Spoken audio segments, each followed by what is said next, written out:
जिल्हा शिक्षण व प्रशिक्षण संस्था अमरावती तसेच शिक्षण विभाग जिल्हा परिषद अमरावती व माध्यमिक मुख्याध्यापक संघ अमरावती यांच्या संयुक्त विद्यमाने आयोजित राष्ट्रीय संपादन सर्वेक्षण अर्थात न्यास च्या इयत्ता 8वी व 10वीच्या विद्यार्थ्यांकरिता सामाजिक शास्त्र विषयाच्या सराव प्रश्नसंच उपक्रमामध्ये आपल्या सर्वांचे हार्दिक स्वागत आहे. मित्रांनो, या उपक्रमामध्ये सराव प्रश्नसंच क्रमांक 1 आपण यापूर्वी सोडवलेला होता. त्यानंतर त्यावर आधारित यूट्यूब सेशन आपण दिनांक 22 रोजी श्रवण केलेला आहे, त्याचा लाभ घेतलेला आहे. आणि नुकताच आपण सराव प्रश्नसंच क्रमांक 2 सोडविला आहे. त्याकरिता सर्वप्रथम मी आपले हार्दिक अभिनंदन करतो. जसे की आपल्याला ज्ञात आहे, सराव प्रश्नसंच क्रमांक 1च्या यूट्यूब सेशनमध्ये सुरुवातीला आपण न्यास परीक्षेचे स्वरूप आणि उत्तर लिहिण्याची सुयोग्य पद्धत, OMR शीट इत्यादी बाबी जाणून घेतलेल्या आहेत. त्याबद्दल या सेशनमध्ये आपण चर्चा करणार नाही. तरी ज्या विद्यार्थ्यांनी अद्यापपर्यंत सराव प्रश्नसंच 1च्या यूट्यूब सेशनचा लाभ घेतला नसेल, त्यांनी या यूट्यूब सेशनच्या डिस्क्रिप्शन बॉक्समध्ये सराव प्रश्नसंच क्रमांक 1च्या यूट्यूब सेशनची लिंक दिलेली आहे. त्याचा लाभ घेऊन उत्तर नोंदवण्याची योग्य पद्धत समजून घ्यावी ही विनंती. मित्रांनो, जसे की आपण मागच्या सेशनमध्ये समजून घेतलेले आहे, जाणून घेतलेले आहे की दिनांक 12 नोव्हेंबर 2021 रोजी राष्ट्रीय संपादन सर्वेक्षण होणार आहे आणि त्या संदर्भाने आपण या ठिकाणी सराव प्रश्नसंच सोडवत आहोत.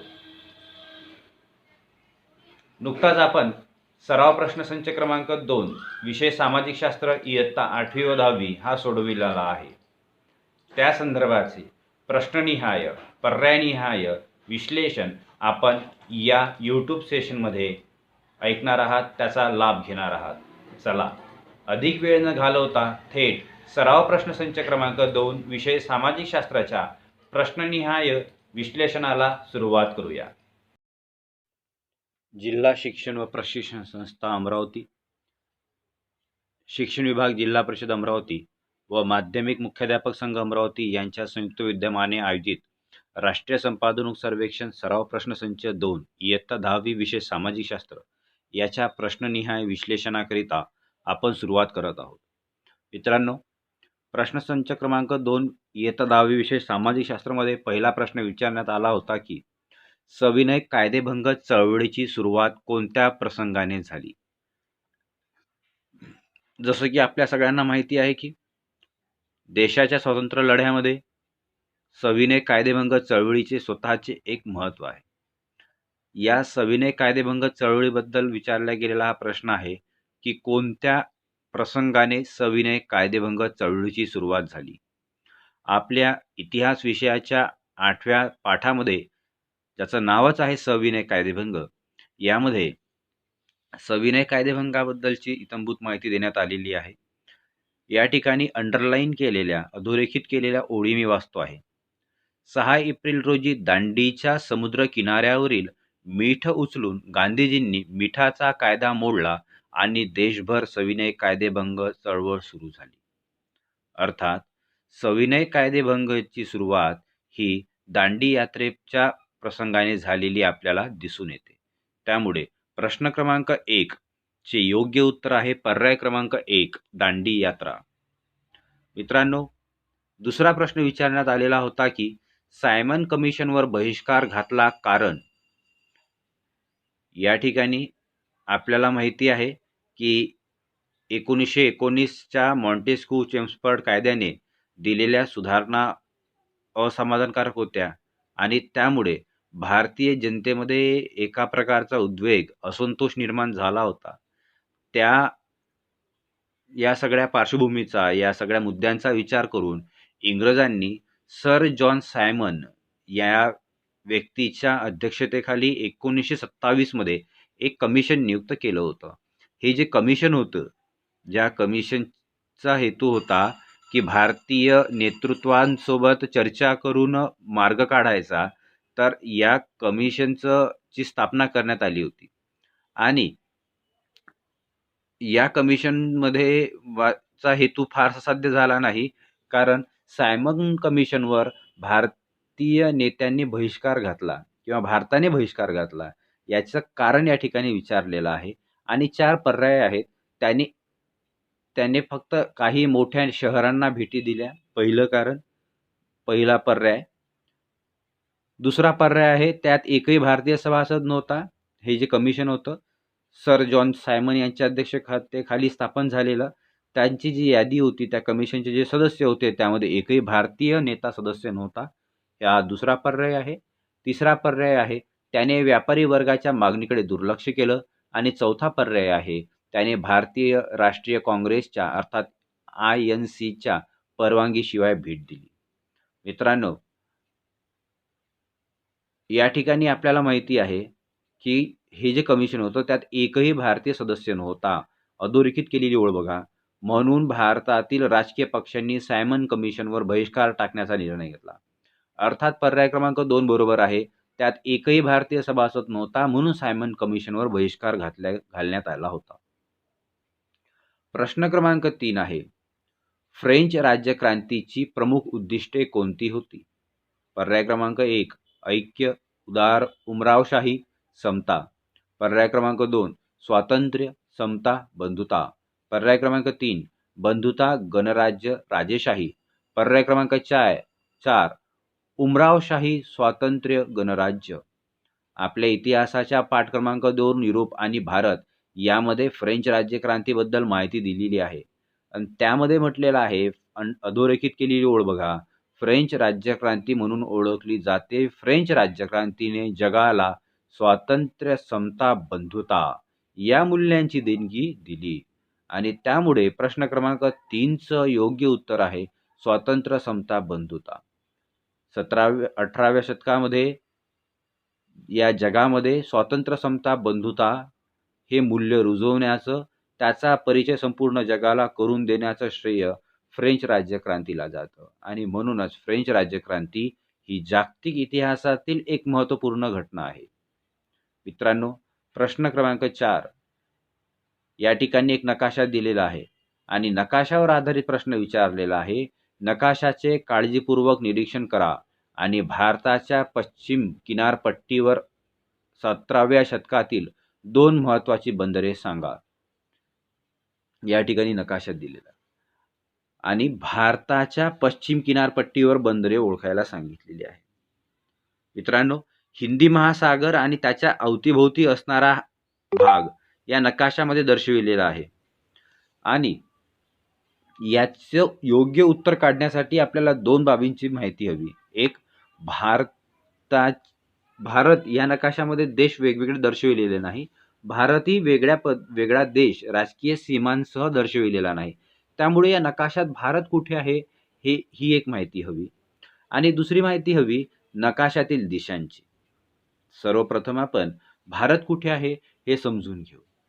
ज्याप्रमाणे मी सुरुवातीला बोललो, हा नकाशा हिंदी महासागराच्या आजूबाजूच्या भागाचा आहे, हिंदी महासागराच्या लगतच्या भागाचा आहे आणि या ठिकाणी हिंदी महासागराच्या जिथे नाव लिहिलेलं आहे त्याच्या अगदी वरती एक छोटं बेटासारखा जो आकार, छोटा स्वतंत्र देश आहे, बेटासारखा आकार आहे, तो जो आहे तो श्रीलंका आणि त्याच्या वरती जो त्रिकोणाकृती भाग आलेला आहे त्यामध्ये गोवा, मद्रास हे जे गाव आपल्याला दिसत आहेत, हा जो भाग आहे हा भारतीय भूमीचा भाग आहे. मित्रांनो, या पद्धतीने नकाशामध्ये भारत कुठे आहे हे शोधता येईल आणि हा आकार आपल्याला जर एकदा लक्षात आला तर नकाशामध्ये पूर्ण ग्लोबमध्ये, जगाच्या नकाशामध्ये सुद्धा भारताला आपल्याला सहजतेने शोधता येतं. हिंदी महासागरामध्ये हे वैशिष्ट्यपूर्ण अशी सुंदर अशी रचना जी दिसून येते ती त्रिकोणाकृती असा जो आकार दिसून येतो खालच्या बाजूला, तो भारतीय देशाच्या मुख्य भूमीचा असतो. मित्रांनो, नकाशाच्या दिशांबद्दल चर्चा करू. नकाशामध्ये वरची दिशा ही नेहमीच उत्तर दिशा असते. या ठिकाणी प्रश्न विचारला गेलेला आहे की भारताच्या पश्चिम पट्टीवरील अर्थात हा भारत या ठिकाणी झूम केलेला आहे. आता सुरत, लाहोरच्या खाली सुरत, गोवा, मद्रास, मच्छलीपट्टणम हे 4 बंदर आपल्याला दिसत आहेत आणि पश्चिम किनारपट्टी विचारलेली आहे. जसं मी थोडा वेळापूर्वी बोललो होतो, वरची दिशा ही उत्तर आहे, म्हणजेच खालची दिशा जी आहे ती दक्षिण दिशा आहे आणि उजव्या हाताला जी दिशा येत आहे मच्छलीपट्टणम आणि मद्रास ही जी दिशा आहे ही पूर्व दिशा आहे आणि डाव्या हाताला जी दिशा येत आहे ती सुरत आणि गोवा हे ज्या दिशेला दर्शवलेलं आहे ही पश्चिम दिशा आहे.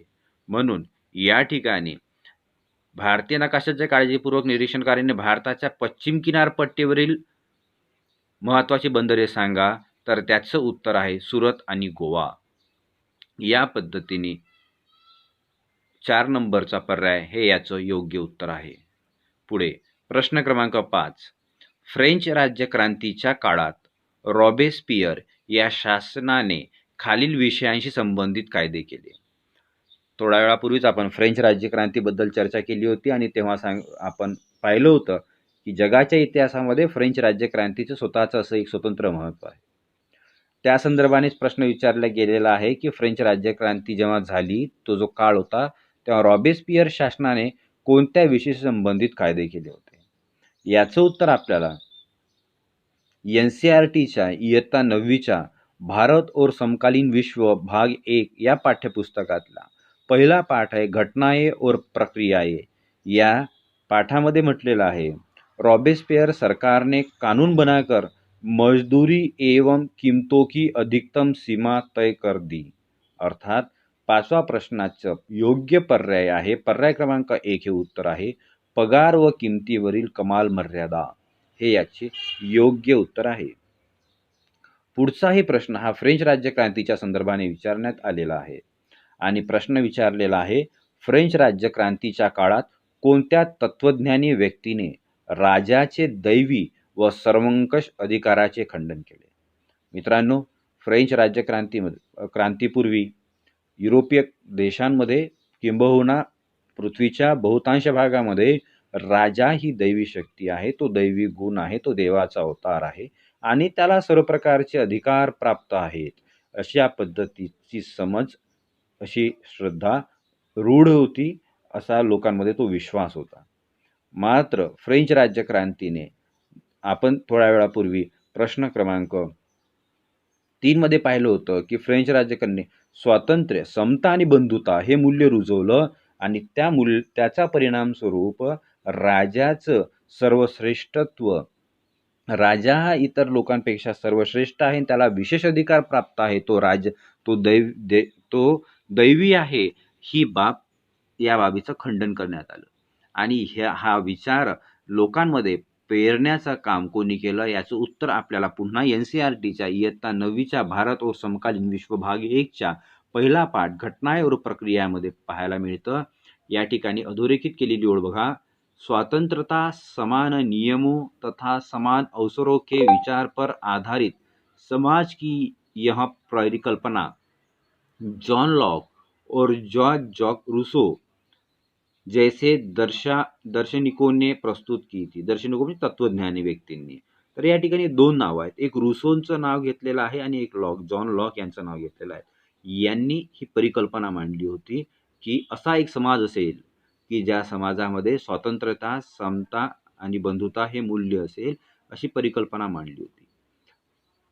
पुढे म्हटलेलं आहे, अपने 2 ट्रीटाइजेस ऑफ गव्हर्नमेंट में लॉक जॉन ने, अर्थात ह्या पुस्तकामध्ये लॉक जॉन हा जो जॉन लॉक या तत्वज्ञानी व्यक्तीने असं म्हटलं, ने राजा के दैवी और निरंकुश अधिकारों के सिद्धांत का खंडन किया.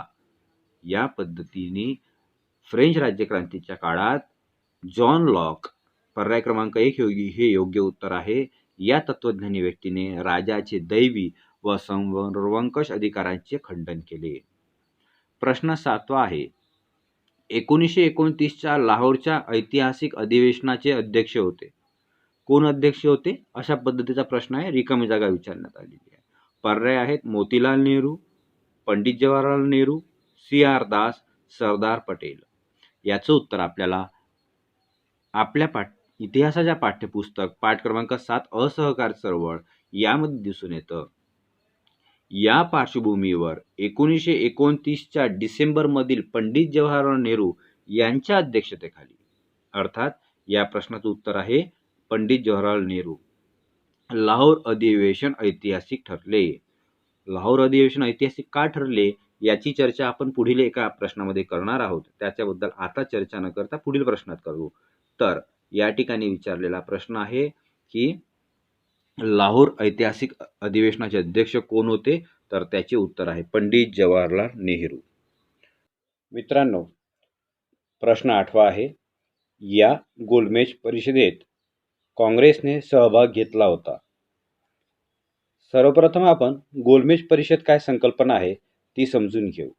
आपल्या इतिहासाच्या 8व्या पाठामध्ये सविनय कायदेभंग या पाठामध्ये गोलमेज परिषदेबद्दल माहिती दिलेली आहे की सविनय कायदेभंग आंदोलन सुरू असतानाच भारताशी संबंधित घटनात्मक प्रश्नांचा विचार करावा असे ब्रिटनचे पंतप्रधान रॅमसे मॅकडोनाल्ड यांचे मत होते.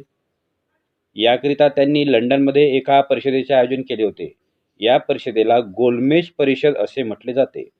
1930 ते 1932 या कालावधीत 3 गोलमेज परिषदांचे आयोजन करण्यात आले होते.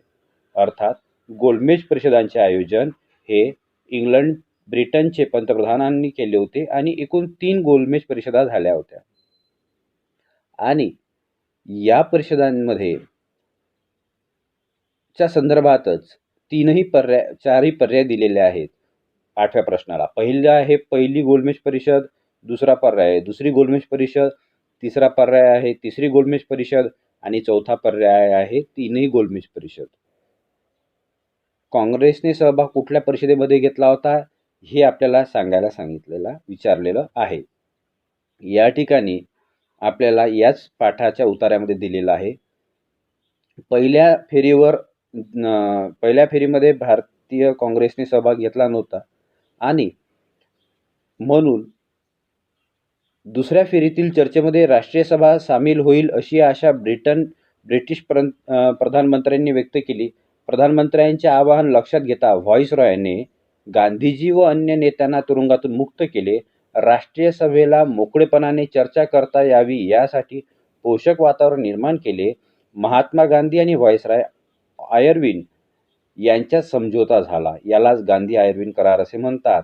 आणि या कराराप्रमाणे गांधी आयर्विन कराराप्रमाणे दुसरी गोलमेज परिषद जी 1931 साली दुसऱ्या गोलमेज परिषदेचे आयोजन करण्यात आले होते. या परिषदेला महात्मा गांधी राष्ट्रीय सभेचे प्रतिनिधी म्हणून उपस्थित होते. म्हणून प्रश्न क्रमांक 8 ची योग्य उत्तर आहे पर्याय क्रमांक 2 1931 ची दुसरी गोलमेज परिषद, ज्या परिषदेमध्ये काँग्रेसने सहभाग घेतला आणि प्रतिनिधी होते महात्मा गांधी. मित्रांनो, प्रश्न 9वा आहे. खालीलपैकी कोणते मोजमाप मानवी विकास निर्देशांकाचे मापदंड नाही? मानवाचा विकास किती होत आहे याचं सांख्यिकीय मोजमाप करण्यासाठी एक निर्देशांक तयार करण्यात आलेला आहे. त्याच्यामध्ये काही विशिष्ट घटकांचा विचार केला जातो. त्या सर्व घटकांचा एकत्रित विचार करून मानवी विकास निर्देशांक तयार करण्यात येतो. जगातील वेगवेगळ्या देशाचा हा निर्देशांक तयार केला जातो. प्रत्येक देशातील वेगवेगळ्या राज्यांचा सुद्धा तयार केला जातो. या पद्धतीने त्या ठिकाणाचा मानवाच्या विकासाच्या संदर्भाचा अभ्यास करून हे ठरवलं जातं. मग या मानवी विकास निर्देशांकामध्ये कोणते मापदंड आहेत हे आपल्याला माहीत असेल तर कोणता मापदंड नाही हे सहजतेने सांगता येईल. त्यामुळे या ठिकाणी मानवी विकास निर्देशांक हा आकडा जगातील देशांचे विकसित, विकसनशील व अविकसित असे वर्गीकरण करण्यासाठी वापरला जातो. हा निर्देशांक तयार करण्यासाठी देशातील नागरिकांचे सरासरी आयुर्मान अर्थात पर्याय क्रमांक 3 शिक्षण अर्थात पर्याय क्रमांक 1 साक्षरतेचे प्रमाण व दरडोई उत्पन्न पर्याय क्रमांक 2 या पद्धतीने हे 3 घटक वापरले जातात. म्हणजे मानवी विकास निर्देशांकाचा मापदंड साक्षरतेचे प्रमाण, दरडोई उत्पन्न आणि आयुर्मान हे 3ही आहेत. मात्र बेरोजगारीचा दर हा मानवी विकास निर्देशांकाचा मापदंड नाही. त्यामुळे या ठिकाणी योग्य उत्तर आहे पर्याय क्रमांक 4 बेरोजगारीचा दर. मित्रांनो, प्रश्न क्रमांक 10. सप्टेंबर 1932 मध्ये पुणे करार डॉक्टर बाबासाहेब आंबेडकर व रिकामी जागा यांच्यात झाला. पुणे करार या संदर्भात आपल्याला आपल्या इतिहासाच्या पाठ क्रमांक 8 मध्ये माहिती दिसते. सविनय कायदेभंगामध्ये पुणे करार या नावाने पाठ्यांश दिलेला आहे. डॉक्टर बाबासाहेब आंबेडकरांनी गोलमेज परिषदांमध्ये दलितांचे प्रतिनिधित्व केले. तेथे त्यांनी दलितांसाठी स्वतंत्र मतदारसंघाची मागणी केली. आपण यापूर्वीच्या प्रश्नामध्ये गोलमेज परिषदेची पार्श्वभूमी समजून घेतलेली आहे. त्या गोलमेज परिषदांमध्ये डॉक्टर बाबासाहेब आंबेडकरांनी दलितांचं प्रतिनिधित्व केलं आणि दलितांना या देशामध्ये स्वतंत्र मतदारसंघ असावे अशी मागणी केली. मात्र या मागणीला महात्मा गांधीजींचा विरोध होता आणि म्हणून त्यांनी तेव्हा ते तुरुंगवासात होते. त्यांनी तुरुंगवासामध्ये येरवडा तुरुंगात आमरण उपोषण सुरू केले. महात्मा गांधीजींच्या या उपोषणाचा परिणाम असा झाला की 1932 मध्ये महात्मा गांधी आणि डॉक्टर बाबासाहेब आंबेडकर यांच्यात पुणे येथे एक करार झाला. या पुणे कराराला पुणे करार म्हणून प्रसिद्ध आहे. या करारानुसार दलितांसाठी स्वतंत्र मतदारसंघाऐवजी राखीव जागांची तरतूद करण्यात आली. मित्रांनो, या पद्धतीने दलितांसाठी स्वतंत्र मतदारसंघ असावे की दलितांसाठी राखीव मतदारसंघ असावे यावर आधारित असलेला डॉक्टर बाबासाहेब आंबेडकर व महात्मा गांधी यांच्यातील पुणे करार आहे, जो सप्टेंबर 1932 मध्ये झाला होता. म्हणून या ठिकाणी प्रश्न क्रमांक 10 चे योग्य उत्तर आहे पर्याय क्रमांक 1 महात्मा गांधी. प्रश्न क्रमांक 11. काँग्रेसच्या पूर्ण स्वराज्याच्या मागणीला या अधिवेशनात औपचारिकता आली. म्हणजे कोणत्या अधिवेशनात औपचारिकता आली? या ठिकाणी 4 अधिवेशन गावांची नावं दिलेली आहेत. ज्या गावामध्ये अधिवेशन झालं असेल ते अधिवेशन त्या गावाच्या नावाने ओळखलं जायचं. म्हणजे पुण्यातलं अधिवेशन, पुण्यामध्ये जर अधिवेशन आयोजित केलं असेल तर पुणे येथील अधिवेशन असा त्याचा उल्लेख पुढील काळामध्ये केला जातो. या पद्धतीने काँग्रेसच्या पूर्ण स्वराज्याच्या मागणी संदर्भातलं अधिवेशन कुठे झालं किंवा कुठे झालेल्या अधिवेशनामध्ये काँग्रेसने पूर्ण स्वातंत्र्याची मागणी उचलून धरली असा प्रश्न आहे. आपल्या इतिहासाच्या पाठ क्रमांक 7 असहकार चळवळ याच्यामध्ये पूर्ण स्वराज्याची मागणी या नावाचा एक पाठ्यांश आहे आणि त्यात पूर्वीचा वरचा पाठ्यांश आहे लाहोर अधिवेशन. आणि एका प्रश्नामध्ये मी मगाशी बोललो होतो की लाहोर अधिवेशन हे ऐतिहासिक का होतं याचा विचार आपण पुढील एका प्रश्नामध्ये करणार आहोत. तो हा प्रश्न आहे मित्रांनो. हे लाहोर अधिवेशन ज्याचे अध्यक्ष पंडित जवाहरलाल नेहरू होते हे ऐतिहासिक का होतं? कारण या अधिवेशनामध्ये सर्वप्रथम राष्ट्रीय सभेच्या या अधिवेशनामध्ये संपूर्ण स्वराज्याचा ठराव संमत करण्यात आला. तत्पूर्वी आंशिक स्वातंत्र्य या पद्धतीचाच विचार केला जात होता, पण संपूर्ण स्वातंत्र्य आम्हाला मिळालं पाहिजे हा ठराव मांडण्यात आला. म्हणून हे लाहोर अधिवेशन हे ऐतिहासिक आहे. आणि प्रश्न क्रमांक 11 चे योग्य उत्तर आहे पर्याय क्रमांक 1 लाहोर. आपण आलेलो आहोत प्रश्न क्रमांक 12 वर. सविनय कायदेभंगाच्या काळात जनतेला कोणती कृती करावयास सांगितली? आपण सविनय कायदेभंगाबद्दल मगाशी चर्चा केली होती की दांडी यात्रेच्या प्रसंगाने सविनय कायदेभंगाची सुरुवात झाली. मग दांडी यात्रा हा मिठाशी संबंधित आंदोलन होतं. मात्र सविनय कायदेभंग हे एका तेवढ्या घटनेपुरतं नव्हतं, तर त्यामध्ये अनेक बाबी समाविष्ट करण्यात आलेला होता. दांडी यात्रेपासून तर सविनय कायदेभंगाला फक्त केवळ सुरुवात झाली. तो केवळ एक पहिला प्रसंग आहे. त्यामुळे सविनय कायदेभंगाच्या काळात जनतेला कोणत्या कृती करायला सांगितले होते असा प्रश्न आहे. आणि या ठिकाणी NCERTच्या इयत्ता 10वीच्या भारत और समकालीन विश्व भाग 2 पाठ 9 आहे राष्ट्रीय आंदोलन का संगठन.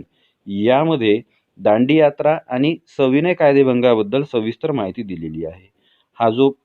हे जे छायाचित्र आपणास दिसत आहे हे प्रत्यक्ष छायाचित्र आहे दांडी यात्रेच्या प्रसंगाचं. याबद्दल वर्णन करताना या पुस्तकात लिहिलं आहे, हजारों लोगों ने नमक कानून तोडा और सरकारी नमक कारखानों के सामने प्रदर्शन किया. अर्थात यामधील पहिला पर्याय, मिठाचे कायदे मोडणे, मीठ तयार करणे आणि शासकीय मिठांच्या कारखान्यांपुढे निदर्शने करणे, हे बरोबर आहे. पुढे म्हटलेलं आहे, आंदोलन फैला तो विदेशी कपड़ों का बहिष्कार किए जाने लगा. अर्थात पर्याय क्रमांक 2, परदेशी कपड्यांवर बहिष्कार घालणे, दारूच्या गुत्त्यांना विरोध करणे, हे सुद्धा बरोबर आहे.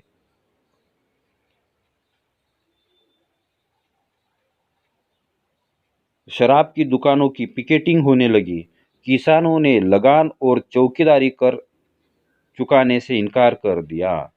पर्याय क्रमांक 3, शेतकऱ्यांनी महसूल भरण्यास व चौकीदारी कर भरण्यास विरोध केला. या पद्धतीने प्रश्न 12चे वरील तीनही उत्तर बरोबर असल्यामुळे पर्याय क्रमांक 4 वरीलपैकी सर्व हे योग्य उत्तर आहे. मित्रांनो, या ठिकाणी एक चित्र दाखवलेलं आहे आणि प्रश्न विचारलेला आहे, हे खालील चित्र कशाचे आहे. या पद्धतीने झूम करून मी आपल्या स्क्रीनवर दाखवतो आहे. या पद्धतीने हे चित्र आहे. यामध्ये भारतीय स्टेट बँक असं लिहिलेलं दिसतं, खाता क्रमांक टाकलेला दिसतो, कोणाला द्यायचं आहे त्याचं नाव टाकलेलं आहे. या पद्धतीने तारीख आणि स्वाक्षरी असलेला आहे हे इत्यादी गोष्टी असलेले चित्र आहे. कशाचं चित्र आहे? नंबर 1, बँक पासबुक, अर्थात ज्याच्यामध्ये बँकेतल्या व्यवहाराचं विवरण छापून दिलेलं असतं, किती पैसे आले किती पैसे गेले हे ज्यामध्ये छापून दिलेलं असतं, ते जे पुस्तक असतं त्याला बँक पासबुक म्हणतात. ते आहे का? नंबर 2, पैसे जमा करण्याची स्लिप, म्हणजे आपण जेव्हा आपल्या स्वतःच्या खात्यामध्ये किंवा इतरांच्या खात्यामध्ये पैसे जमा करायचे असतात तेव्हा बँकेमध्ये पैशासोबत आपल्याला कोणाच्या खात्यात जमा करायचे आहे, किती रुपये जमा करायचे आहे, खाते क्रमांक काय, व्यक्तीचं काय नाव आहे, इत्यादी गोष्टी लिहाव्या लागतात. त्याला पैसे जमा करण्याची स्लिप म्हणतात. बँक खाते स्टेटमेंट, बँक पासबुक आणि बँक खाते स्टेटमेंट हे जवळपास सारखे आहे. बँक खाते स्टेटमेंट हे एका विशिष्ट कालावधीचं असतं. त्या कालावधीमध्ये बँक आपल्या खात्यामध्ये किंवा विशिष्ट एका खात्यामध्ये काय काय व्यवहार झालं त्याचं विवरण बँक खाता स्टेटमेंटमध्ये येत असतं. या पद्धतीने हे बँक खाते स्टेटमेंट आहे काय, की हा धनादेश ज्याला चेक असं म्हणतात हे आहे का? तर याचं उत्तर मित्रांनो चेक असं आहे. आपल्याला या ठिकाणी जो दिसत आहे हा चेक आहे आणि भारतीय स्टेट बँकेचा प्रेमकुमार यांना दिलेला 57,000चा 10 जून 2016ला दिलेला हा चेक आहे आणि त्या ठिकाणी ज्या खात्यातून हा चेक दिला त्या खात्याचा क्रमांक सुद्धा लिहिलेला आहे आणि ज्यांनी दिला त्याची स्वाक्षरी सुद्धा आहे. आणि महत्त्वाचं म्हणजे वरच्या कोपऱ्यामध्ये AC पेई अर्थात अकाउंट पेई असं लिहिलेलं आहे. म्हणजे हा चेक जो व्यक्ती देईल, ज्या व्यक्तीच्या नावाने हा चेक आहे, प्रेमकुमार व्यक्तीच्या नावाने आहे, तर हा चेकची ही जी रक्कम आहे ती प्रेमकुमार यांच्या खात्यामध्ये जमा होणार आहेत. म्हणून AC पेई असं, AC म्हणजे अकाउंट या अर्थाने तिथे ते लिहिलेलं आहे. अशा पद्धतीने हा बँकेचा प्रश्न 14वा, शूद्रांचा इतिहास नव्याने उलगडून दाखवणारे गुलामगिरी हे पुस्तक कोणी लिहिले? आणि पर्याय आहेत, पर्याय क्रमांक 1 महात्मा ज्योतिबा फुले, पर्याय क्रमांक 2 डॉक्टर बाबासाहेब आंबेडकर, पर्याय क्रमांक 3 ताराबाई शिंदे, पर्याय क्रमांक 4 V.का. राजवाडे. मित्रांनो, या ठिकाणी इतिहासातील दुसऱ्या पाठ इतिहास लेखन भारतीय परंपरा यामध्ये हा उतारा आपल्या पुढे ठेवतो आहे.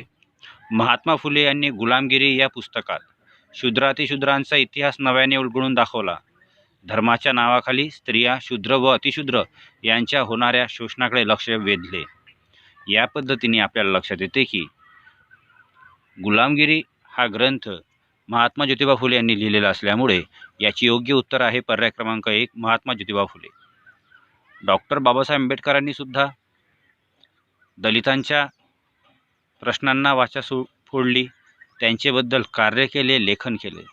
मात्र गुलामगिरी हा पुस्तकाबद्दल प्रश्न असल्यामुळे या ठिकाणी त्याचे उत्तर महात्मा ज्योतिबा फुले आहे.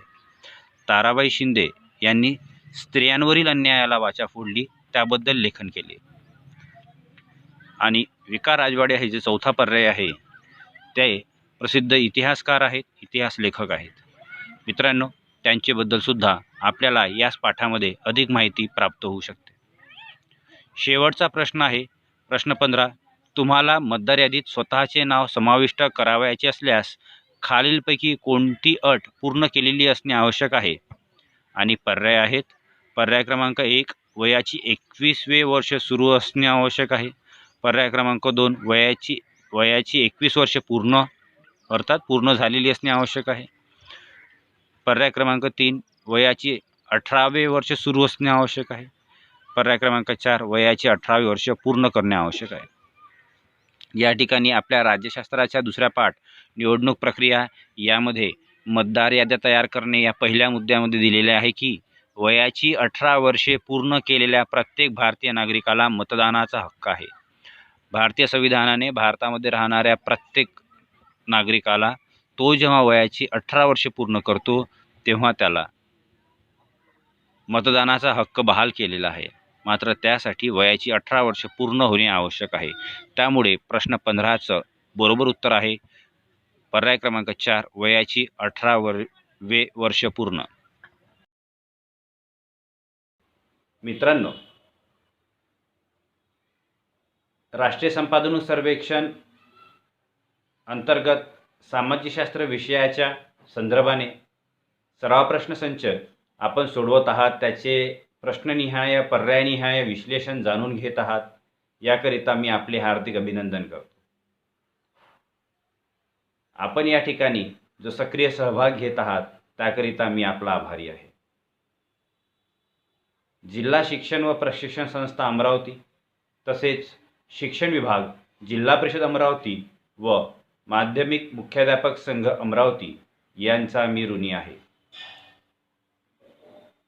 जिल्ह्यातील सर्व सन्माननीय मुख्याध्यापक व शिक्षक बंधू भगिनी यांचा सुद्धा मी ऋणी आहे. दिनांक 12 नोव्हेंबर 2021ला होणाऱ्या राष्ट्रीय संपादन सर्वेक्षणाकरिता आपणा सर्वांना हार्दिक शुभेच्छा देतो आणि थांबतो. धन्यवाद.